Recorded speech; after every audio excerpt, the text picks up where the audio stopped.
প্রাচীনকালে এক ব্যক্তি দুইজন নারীকে বিয়ে করেছিল। অতঃপর তাদের থেকে দুটি ছেলে সন্তানের জন্ম হয়। কিন্তু এই দুই ছেলে দেখতে ছিল একেবারে একরকম, যেন তারা যমজ ছিল। কিছুদিন পর তাদের বাবা মারা যান। এরপর বাবার মৃত্যুর কিছুদিন পরে তাদের একজন মাও মারা যান। তখন একটি ছেলে পুরোপুরি এতিম হয়ে যায়। এই এতিম ছেলেটিকে তার সৎ মা লালন পালন করতে লাগলেন, কিন্তু তিনি নিজের ছেলেটিকে বেশি যত্ন করতে চাইতেন। কিন্তু যেহেতু দুই ভাই দেখতে ছিল একদম একরকম, তাই মা কোনোভাবেই তাদের মধ্যে পার্থক্য করতে পারছিলেন না। ফলে বাধ্য হয়ে দুজনকেই সমানভাবে আচরণ করতে হচ্ছিল। একদিন সেই মা একটা কৌশল বের করলেন নিজের ছেলেকে চিনে রাখার জন্য। তিনি অসুস্থ হওয়ার ভান করে বিছানায় শুয়ে পড়লেন এবং তার সামনে একটি সুচ ও সুতার রিল রেখে দিলেন। এই সময় দুই ভাই বাইরে পশুচারণে ব্যস্ত ছিল। যখন তারা ঘরে ফিরে আসে, তখন মায়ের নিজের ছেলে দৌড়ে মায়ের পাশে চলে যায় এবং বলে, আম্মা, তোমার কি হয়েছে? তুমি কি অসুস্থ? এমন সময় মা কিছু না বলে ছেলেকে কাছে টেনে নিলেন এবং সুচ ও সুতার রিলটি তার কানে গুজে দিলেন। এটি ছিল একটি গোপন চিহ্ন, যার মাধ্যমে তিনি নিজের ছেলেকে চিনতে পারবেন। এরপর থেকে সেই মা নিজের ছেলেকে বেশি যত্ন নিতে লাগলেন আর সৎ ছেলেটিকে অবহেলা করতে লাগলেন। তিনি যখন দুজনকে রুটি দিতেন, তখন নিজের ছেলেকে দিতেন ভালো রুটি আর অন্য ছেলেকে দিতেন খারাপ রুটি। সৎ ছেলে বুঝতে পারছিল যে তার প্রতি মায়ের অবহেলা বাড়ছে। এতে সে খুব কষ্ট পেত। একদিন দুই ভাই একটি কূপের পাশে বসে রুটি খাবার জন্য। তখন সেই এতিম ভাই তার ভাইকে বলল, চলো আমরা দুজনেই নিজের রুটির টুকরোটা কূপে ফেলে দিই। ভাই বলল, কেন ভাই, এর দ্বারা লাভ কি? তখন এতিম ভাই বলল, অপেক্ষা করো, তুমি সব বুঝে যাবে। অতপর প্রথমেই এতিম ভাই তার রুটির টুকরো কূপে ফেলে দিল। তখন রুটির টুকরোটি পানির উপর ভেসে থাকল। এরপর তার ভাই যখন তার রুটি কূপে ফেলল, সেটি পানির গভীরে ডুবে গেল। তখন এতিম ভাই বলল, দেখলে ভাই, আমি কেন এটা করতে বলেছিলাম তা এখন বুঝতে পারো? তোমার রুটি যেভাবে পানির গভীরে ডুবে গেছে, ঠিক সেভাবেই তুমি তোমার মায়ের হৃদয়ের গভীরে আছো। আর আমার রুটি যেমন উপরে ভেসে রইল, আমিও তেমনি তার কাছে গুরুত্বহীন। তারপর সে আবারও বলল, ভাই, এখন আমি আর তোমাদের সঙ্গে থাকতে পারছি না, আমি চলে যাব, যাতে তোমার মাকে আর কষ্ট না দিই। কিন্তু ভাইটি তাকে যেতে বাধা দিল এবং বলল, তুমি আমাকে ছেড়ে যেতে পারো না, আমি তোমাকে ভালোবাসি, তোমাকে ছাড়া আমি বাঁচতে পারি না, আমি মাকে সব বলে দেব, যেন সে তোমার সাথে আচরণ পরিবর্তন করে। কিন্তু তবুও সেই এতিম ভাই বলল, না ভাই, আমি আমার সিদ্ধান্ত নিয়েই ফেলেছি, আমি চলে যাব। তখন তার ভাই ভারাক্রান্ত মনে জিজ্ঞাসা করল, তুমি কোথায় যাবে ভাই? আমি কিভাবে নিশ্চিত হব তুমি ঠিক আছো? তখন এতিম ভাই উত্তর দিল, আমি এই কূপের সামনে একটি গাছ রোপণ করে যাব। যদি দেখো গাছটি বেড়ে উঠছে এবং তার পাতা সবুজ, তাহলে বুঝবে আমি ভালো আছি। আর যদি দেখো গাছটি শুকিয়ে যাচ্ছে, হলুদ হয়ে যাচ্ছে, তাহলে বুঝবে আমি কষ্টে আছি এবং তখন তুমি আমাকে খুঁজে নিও। তারপর এতিম ভাইটি তার জিনিসপত্র গুছিয়ে নিল এবং ঘোড়ায় চড়ে রওনা হয়ে গেল। সে জানত না সে কোথায় যাচ্ছে বা তার ভাগ্যে কি অপেক্ষা করছে। পথে চলতে চলতে সে এক মেষপালকের পাশে উপস্থিত হল। তখন সে ঘোড়া থেকে নেমে একটু বিশ্রাম নিতে বসল। তখন তার নজরে এলো মেষপালকের ছাগল ভেড়াগুলো এমন এক জমিতে চড়ে বেড়াচ্ছে যেখানে ঘাস খুবই কম, অথচ পাশেই আরেকটা জমি রয়েছে, সেখানে ঘাস আর সবুজ গাছপালা ভরপুর। তখন এতিম ছেলেটি আশ্চর্য হয়ে মেষপালককে জিজ্ঞাসা করল, তুমি তোমার পশুগুলোকে ওই সবুজ জমিতে চড়াও না কেন? সেখানে তো খাবার অনেক বেশি। তখন মেষপালক উত্তর দিল, ওই জমিতে একটা বড় নেকড়ে বাস করে। সে পুরো জমিটা দখল করে রেখেছে, তাই কেউ তার জমির কাছেও যায় না। এটা শুনে এতিম ছেলে বলল, তাহলে আমি কোথায় ওই নেকড়েটিকে খুঁজে পাব? উত্তরে মেষপালক বলল, সে এই পাহাড়ের পেছনে বাস করে। তখন এতিম ছেলে বলল, তাহলে চলো আমরা গিয়ে দেখি কি ব্যাপার। কিন্তু মেষপালক যেতে অস্বীকার করল এবং তাকে সাবধান করে বলল, ওর জমির দিকে যেও না, এটা খুব বিপজ্জনক। কিন্তু এতিম ছেলেটি তাকে আশ্বস্ত করে বলল, চিন্তা করো না, আমরা দূর থেকে শুধু দেখে আসব, জমিতে ঢুকব না। অতঃপর তারা একসাথে গেল এবং দূর থেকে দেখল নেকড়েটি একা নয়, বরং তার সঙ্গে আরও একটি বড় নেকড়ের দল থাকে। এটা দেখে ছেলেটি বুঝল এটা অনেক কঠিন চ্যালেঞ্জ। অতঃপর তারা সেখান থেকে ফিরে এলো ভারাক্রান্ত মন নিয়ে। কিন্তু এতিম ছেলেটি হার ছাড়ল না। সে বলল, আমার মাথায় একটা পরিকল্পনা এসেছে, আমাদের সেটা বাস্তবায়ন করতে হবে। তখন মেষপালক জিজ্ঞেস করল, কি সেই পরিকল্পনা? এতিম ছেলেটি তখন বলল, আমরা পাহাড়ের কাছে একটা বড় গর্ত খুঁড়ব, সেখানে একটা মাংসের টুকরো রাখব, যেন ওটা নেকড়েদের জন্য ভাত হয়। আর যখন নেকড়েরা কাছে আসবে আমরা একটি বড় জাল তাদের উপর ফেলে দেব, যা গাছের সঙ্গে লাগানো থাকবে। ঠিক তখনই আমরা ঝাঁপিয়ে পড়ব এবং তাদের ফাঁদের মধ্যে আটকে থাকা অবস্থায় তরবারি দিয়ে মেরে ফেলব। তখন মেষপালক ছেলেটির বুদ্ধি এবং সাহসে মুগ্ধ হল। সে আনন্দিত হয়ে ছেলেটির সঙ্গে প্রস্তুতি নিতে এগিয়ে গেল। পরদিন ভোরবেলায় এতিম ছেলেটি ও মেষপালক পাহাড়ের পাশে চলে গেল। তারা একটি গাছের নিচে বড় একটি গর্ত খুলল, সেখানে জালটি ঝুলিয়ে রাখল এবং গর্তে একটি মাংসের টুকরো রাখল। এরপর তারা দূরের একটি গাছের আড়ালে লুকিয়ে থাকল, হাতে তরবারি নিয়ে নেকড়ের আসার অপেক্ষায়। তারা কিছুক্ষণ পরেই নেকড়েরা মাংসের গন্ধ পেয়ে দ্রুত গর্তের দিকে ছুটে এলো এবং সবাই গর্তে ঢুকে পড়ল। ঠিক সেই সময় ছেলেটি দড়ি টেনে দিল, ফলে জালটি পড়ে গেল নেকড়েদের উপর। ফলে তারা জালে আটকে পড়ে ছটফট করতে লাগল। তখন মেষপালক এবং ছেলেটি সাথে সাথে ঝাঁপিয়ে পড়ল এবং তরবারি দিয়ে নেকড়েগুলোকে হত্যা করল। অতঃপর মেষপালক ছেলেটির বুদ্ধি এবং সাহস দেখে খুব খুশি হল। সে তাকে তার তাঁবুতে নিয়ে গেল এবং খাবার খাইয়ে বলল, তুমি যা করেছ তার পুরস্কার স্বরূপ আমি তোমাকে উপহার হিসাবে 3টি ছাগল দেব। তুমি চলে যাওয়ার সময় এগুলো সঙ্গে নিয়ে যেও। তখন এতিম ছেলেটি বলল, তোমার উপহার আমি গ্রহণ করলাম, তবে এখনই নিতে পারবো না। তুমি এগুলো তোমার পশুর সাথী রাখো, আমি ফিরে এসে নিয়ে যাব। তারপর এতিম ছেলেটি মেষপালককে বিদায় জানিয়ে আবার তার যাত্রা শুরু করল। সে খুঁজছিল এমন একটি গ্রাম যেখানে সে থাকতে পারবে।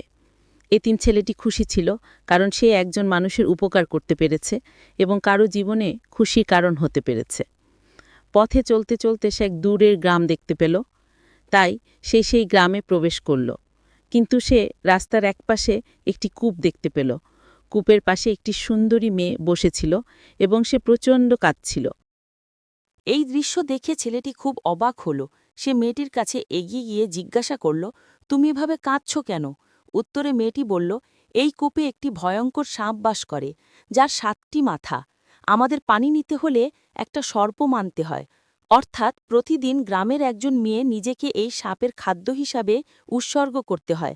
সে নিজেই কূপে ঝাঁপিয়ে দেয়, তারপর সাপ আমাদের পানি নিতে দেয়, না হলে আমরা এক ফোঁটা পানিও পাই না। আর আজ আমার পালা, আমাকে এক্ষুনি কূপে লাফিয়ে পড়তে হবে। এতিম ছেলেটি তখন বিস্ময়ে জিজ্ঞাসা করল, তোমরা কেউ কি চেষ্টা করনি এই সাপটিকে মারতে? মেয়েটি তখন বলল, আমরা চেষ্টা করেছিলাম। শুরুতে এর মাথা ছিল 3টে। পুরুষরা একটা মাথা কেটে ফেললে সেখানে 2টো মাথা বের হয়ে আসে। এভাবে এখন এর 7টি মাথা হয়েছে। শুরুতে সে প্রতিদিন একটি করে ভেড়া চাইত, কিন্তু যখন মানুষ প্রথমবার সাপটিকে মারার চেষ্টা করেছিল তখন সে অত্যন্ত রেগে গিয়েছিল এবং 1 সপ্তাহের জন্য পানি বন্ধ করে দিয়েছিল। তারপর সে প্রতিদিন একটি উট দাবি করতে শুরু করে। তৃতীয়বার যখন মানুষ আবার চেষ্টা করেছিল তখন সাপের রাগ আরও বেড়ে গিয়ে সে পুরো 1 মাস পানি বন্ধ রাখে। এমনকি মানুষ প্রায় মারা যাওয়ার উপক্রম হয়। তারপর সে ঘোষণা করে, শাস্তিস্বরূপ এখন থেকে প্রতিদিন গ্রামের একটা মেয়ে তাকে উৎসর্গ করতে হবে, তবেই পানি দেয়া হবে। ওই দিন থেকে আমরা প্রতিদিন একজন করে মেয়ে পাঠাতে থাকি, আর আজ আমার পালায় এসেছে। আমি এই নগরের রাজকন্যা, আমার পিতা হচ্ছেন এই শহরের ন্যায়পরায়ণ বাদশাহ। তিনি আদেশ দিয়েছেন আমি যেন কূপে যাই, যেমন সাধারণ পরিবারের মেয়েরা যায়, যাতে সবার প্রতি ন্যায়প্রজ্ঞতা বজায় থাকে। তার কথা শুনে এতিম ছেলেটি খুব অবাক হল। সে মেয়েটিকে বলল, ভয় পেও না, ইনশাল্লাহ আমরা এর সমাধান বের করব এবং এই শহরকে এই ভয়ঙ্কর সাপের হাত থেকে মুক্ত করব। তখন মেয়েটি বলল, এর একটি সমাধান আছে, কিন্তু তা খুব কঠিন। তখন ছেলেটি বলল, বলো, কি সেই সমাধান? মেয়েটি উত্তরে বলল, 7টি মাথার মধ্যে একটি আসল মাথা আছে। যদি আমরা সেটি কেটে ফেলতে পারি তাহলে সাপটি সঙ্গে সঙ্গে মারা যাবে। কিন্তু সমস্যাটা হলো, আমরা কিভাবে জানব কোনটি আসল মাথা? যদি ভুল করে অন্য কোনো মাথা কেটে ফেলি তাহলে একটার জায়গায় 2টো নতুন মাথা গজাবে, যেমন আগেও হয়েছিল। এটা শুনে ছেলেটি কিছুক্ষণ চিন্তা করল, তারপর বলল, আমার মাথায় একটি কৌশল এসেছে, যার মাধ্যমে আমরা বুঝতে পারব কোনটা তার আসল মাথা এবং সেটা কেটে ফেলতে পারব। তখন মেয়েটি জিজ্ঞেস করল, কি সেই কৌশল? ছেলেটি বলল, যখন সাপ খেতে যাবে তখন সে তার আসল মাথা ব্যবহার করবে। এটা জানার জন্য আমরা একটি পুতুল তৈরি করব এবং তাকে মেয়েদের মতো সাজাবো। যখন সাপ বের হবে তখন আমরা পুতুলটিকে তার সামনে ছুঁড়ে দেব। সে যখন সেটিকে খাওয়ার জন্য ঝাঁপিয়ে পড়বে তখন সে বুঝে ওঠার আগেই আমি তরবারি দিয়ে তার আসল মাথা কেটে ফেলব। মেয়েটি এই কৌশলে বিশ্বাস করল এবং ছেলেটি যা যা চাইল তা এনে দিল। ফলে কিছুক্ষণের মধ্যে পরিকল্পনা সম্পূর্ণভাবে প্রস্তুত হলো। তারা পুতুলটি কূপের পাশে রাখল এবং সাপের বের হওয়ার অপেক্ষায় থাকল। ঠিক সময় মতো সেই সাপ বের হলো এবং পুতুলটিকে মুখে ধরল। ঠিক সেই মুহূর্তে ছেলেটি ঝাঁপিয়ে পড়ে তরবারি দিয়ে তার মাথা কেটে ফেলল। ফলে সাপটি সঙ্গে সঙ্গে মারা গেল। এই দৃশ্য দেখে মেয়েটি অত্যন্ত খুশি হল এবং ছেলেটিকে কৃতজ্ঞতা জানিয়ে বলল, চলো আমার সঙ্গে রাজপ্রাসাদে। কিন্তু ছেলেটি প্রস্তাবটি ফিরিয়ে দিয়ে বলল, তুমি তোমার প্রাসাদে ফিরে যাও, আমি এখান থেকে চলে যাব। অতঃপর মেয়েটি প্রাসাদে ফিরে গেলে লোকেরা চিৎকার করে বলতে লাগলো, এটা তো ঠিক হয়নি, রাজকন্যা পালিয়ে এসেছে।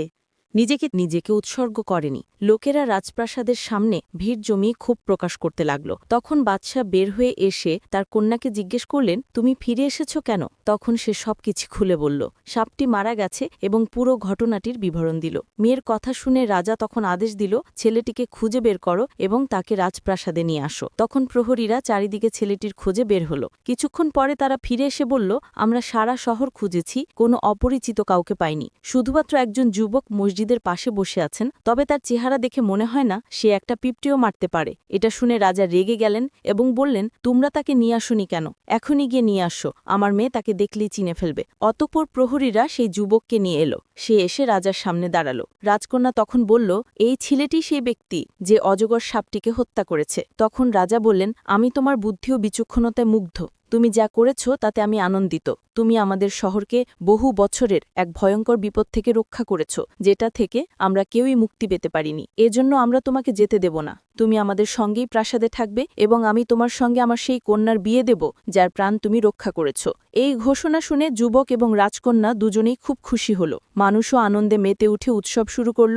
অতঃপর যুবক রাজকন্যাকে বিয়ে করে সুখে শান্তিতে বসবাস করতে লাগল। এদিকে তার ভাই সেই গাছটির দিকে তাকিয়ে দেখতে পেল যে গাছটি বেড়ে উঠছে, সবুজ হচ্ছে। তখন সে বুঝতে পারল তার ভাই ভালো আছে এবং জীবনে সুখে আছে। একদিন সেই এতিম যুবক শিকারে যাওয়ার প্রস্তুতি নিচ্ছিল। তখন রাজা এসে তাকে জিজ্ঞেস করলেন, তুমি কোথায় যাচ্ছ?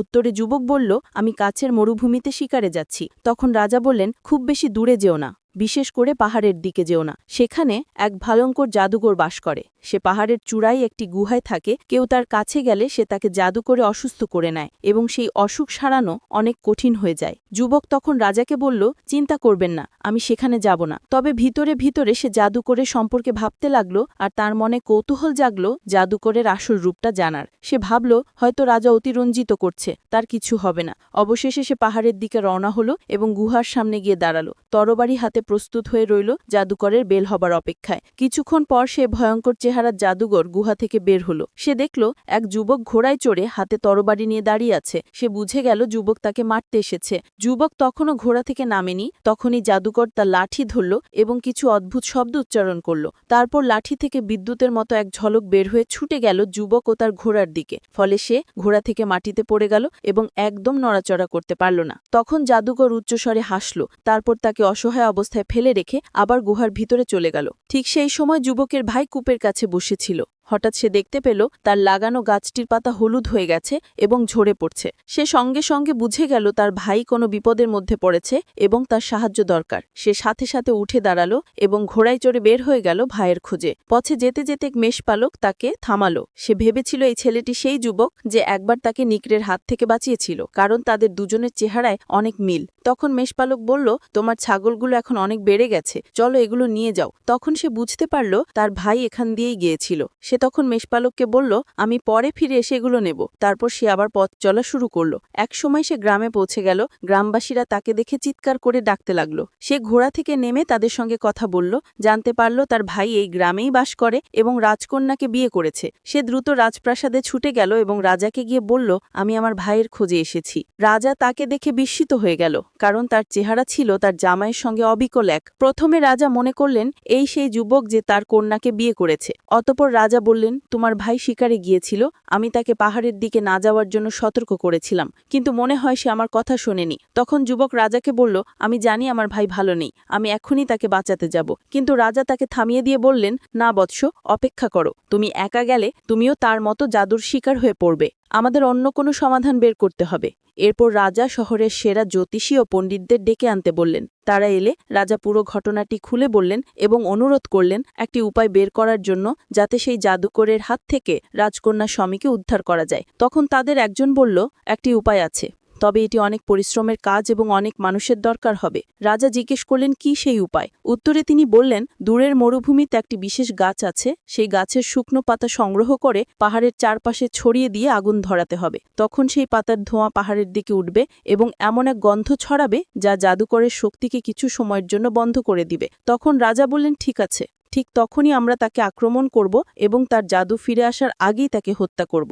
অতঃপর শহরের মানুষ একত্র হলো এবং সেই বিশেষ গাছ সংগ্রহ করে পাহাড়ের দিকে রওনা হলো। তারা পাহাড় ঘিরে গাছগুলোতে আগুন ধরিয়ে দিল। এতে ধোঁয়ার গন্ধ চারদিকে ছড়িয়ে পড়ল। জাদুকর তখন গুহা থেকে বেরিয়ে এলো। সে তখন বিভ্রান্ত ছিল, কোনো কিছুর উপর মনোযোগ দিতে পারছিল না। ঠিক সেই সময় সে যুবক তরবারি বের করে দ্রুত ঝাঁপিয়ে পড়ল এবং জাদুকরকে হত্যা করল। এরপর সে তার ভাইয়ের কাছে গেল, দেখল সে মাটিতে পড়ে আছে, অসুস্থ ও দুর্বল অবস্থায়। তখন সে তার ভাইকে কাঁধে তুলে প্রাসাদে ফিরিয়ে নিয়ে এলো। প্রিয় বন্ধুগণ, এই গল্প থেকে শিক্ষণীয় বার্তা হচ্ছে, ভাই এমন একটি নেয়ামত যার কোনো তুলনা নেই। ভাই হচ্ছে দুঃখে সুখে সবচেয়ে বড় ভরসা। যারা আমাদের সঙ্গে গল্পের শেষ পর্যন্ত এসেছেন তারা কমেন্টে জানিয়ে দিন আপনি কোন জায়গা থেকে আমাদের ভিডিও দেখছেন। আবার দেখা হবে আগামী গল্পে।